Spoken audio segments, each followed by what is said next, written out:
pala si Violi Olario, President ng Calachuchi Homeowners Association. At ang naging project po namin sa aming homeowners ay ang sinusulong ng ating Mayor Belmonte, itong urban farming po namin. Dito po matagpuan sa Calachuchi Street, Barangay Commonwealth, Quezon City po. Ngayon, nag-start po kami na nag-organize nitong aming garden panahon ng pandemic na 2020 or 2021. Almost magpo 4 years na po kami dito. Malaking tulong po sa amin, lalo na nung pandemic, kasi pag yung mga sa community po namin dito, minsan napagbigyan namin sila.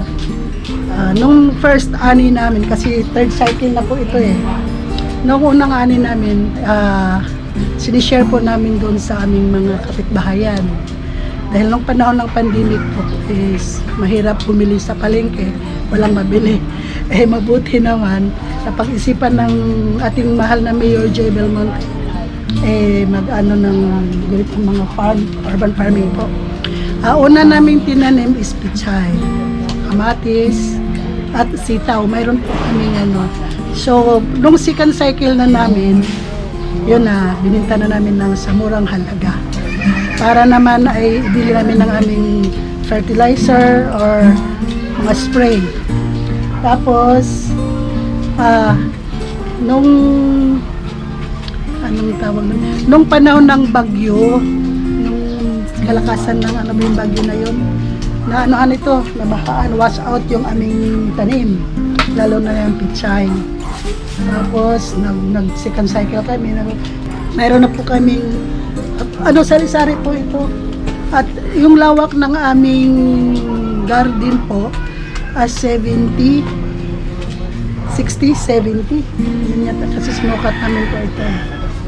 So bukod po sa mga gulay, mayroon din po kami mga prutas.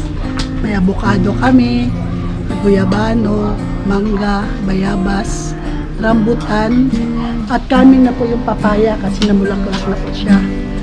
Tapos marami pa ang iba.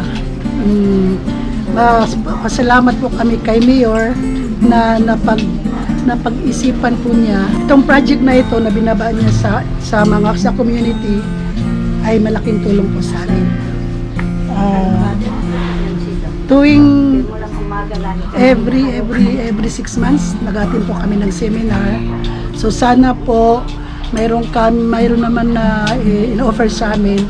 Sana po ay mapagawa po namin gaya ng Hito Farm ba yun? Hito at tilapia. So yun lang muna. At salamat Mayor Joy Belmonte sa pagbigay mo sa amin ng chance na mapasama po kami sa yung project na tinatawag na urban farming.